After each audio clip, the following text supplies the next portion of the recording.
Today, we're looking at a handful of accessories that are really useful inside the RV and won't break the bank.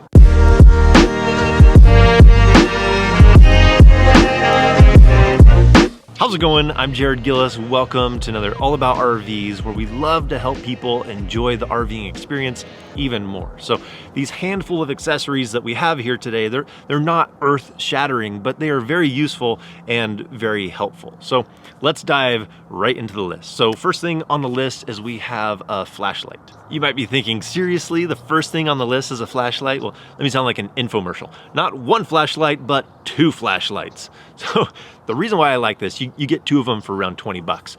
But it's extremely useful and has multiple purposes. So anytime I can have something in the RV that I can practically use with multiple purposes, I instantly like it, as long as it's useful and workable. So I like that this thing has a magnet on the bottom, so it kind of frees up my hands when I'm going to use it. You can flip this thing up, you can turn it all the way over, so this head can articulate anywhere that you need it to. So you can turn it on, it has different intensities.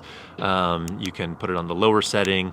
It has a flashlight in the end, which I'm not a huge fan of that, but you can go through those different settings and use it. So with that magnet and having this hook on the bottom, I'm able to hang it and use it and free up my hands.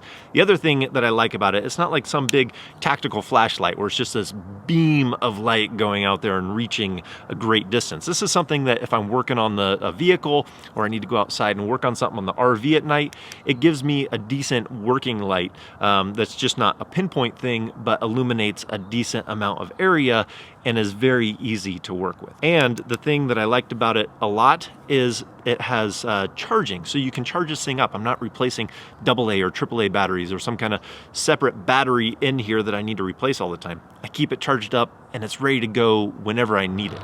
So they're not only a decent flashlight, they also can help you in an emergency situation. So you can turn them on normally, or you can hold the button and get a red light or a flashing light. While you're using the flashlight around, so you don't want bugs flying in your face, you could use the red light, or press it one more time and it can act as like a road flare. So we can set this up, give us a little bit more visibility if you're on the side of the road, not just your hazards. While we're talking about that, the next item is being able to have some kind of like a cone or these triangles that you're able to set up, something that's collapsible so that you can have more visibility while you're out there on the road. The kit that we got came with one of these. It'd be handy to have a few of these on hand, where you can have something that you can put down on the road. If it gets destroyed, it gets destroyed. If it gets run over, hopefully, because it's a flashing light, it's not gonna get run over. So you have all these different kind of settings. Look at that one.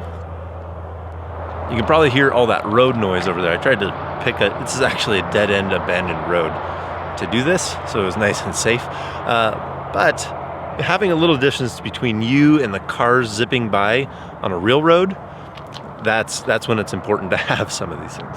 This roadside safety kit is something new that we have added because we have been stuck on the side of the road a couple of times, and a lot of people on the roads, I don't know if they're distracted or they just don't care, they're not mindful, they don't really give you a whole lot of space, even if you pull off the road and leave as much space as you possibly can. For instance, when we were in Phoenix one time on the side of the road, there was tons of space and people would still drive right next to the RV that was on the side of the road. So now when we have this kind of a thing that we can pull out of the case, we can set up this roadside triangle so it can give us a more of an appearance on the road and hopefully get a little bit more safety space when you're on the side of the road. You don't get to choose where you break down, and having something like this that you can set up and give yourself a little more awareness, hopefully on the side of the road, is a huge help. Look, it came with a vest too. Look at this thing.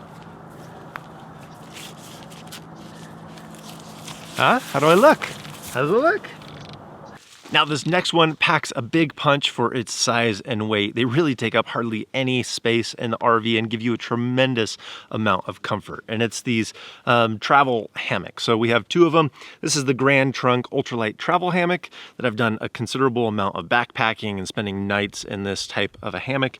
And then this is the Eno Double Nest Hammock. This one's a little bit more expensive, but extremely comfortable for just hanging out around the campsite or wherever you want to string it up and be able to relax. So they've earned their spot on the RV just because A lot of comfort, all packed into one tiny little area. You can't get a chair, a camp chair this small and this comfortable. So even inside of this hammock, we also have the suspension system, the straps, to be able to string it up.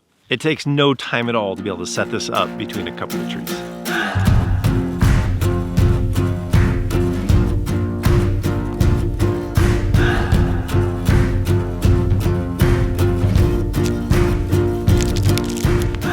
You can just sit in it, kind of hang out. You can relax a little bit, or you can lay in it the traditional hammock way.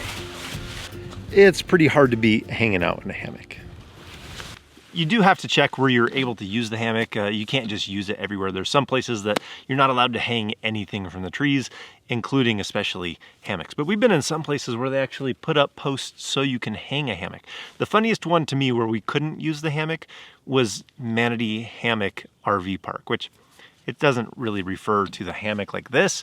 It's more like a hammock, like a grove of trees kind of a thing. But yeah, hammocks are fantastic. I absolutely love them.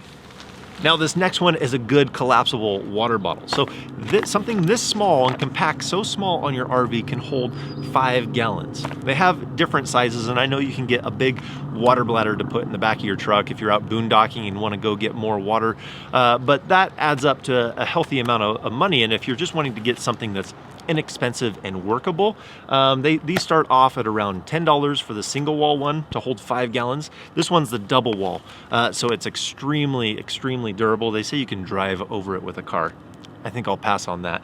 But it's nice that they have different heads on here, so if you wanted to be able to hook up a garden hose to make it easy to be able to pour into the side of the RV, you can do that. You're not just stuck with one head like this. You can also set these up in tandem, which I think is really clever, and you can put a water filter in between here to filter whatever water you needed to. There's handles at both ends so that you can handle it, and it's easy to be able to maneuver and lift, and you have the grommets at the end that are for hanging. I think it's very economical, very practical. You don't have these big jugs sitting around when you don't need them, and then you have the ability to transport water when you want to, and they stay up really well. It was just very well designed and thought out. They don't tip over, they're not hard to handle. I'm really impressed with these collapsible water jugs. Like I said, they come in different sizes, but very handy. The next thing on our list is an infrared thermometer. You know, you've seen these before. You point the laser at an object and it tells you the temperature. Extremely useful. A lot of people use these to check the temperature of the tires if they don't have a tire pressure monitor system while they're driving. When they go to fuel up, they'll check the temperature to see if there might be a problem somewhere. You could use it to check the fridge or the freezer. We've even used it to find an area in the RV that maybe didn't have good insulation, that we were kind of able to see, hey, that's kind of a cold or hot area, and we were able to fix that. So handy thing to have in the RV. Also, my wife's cat loves chasing the laser.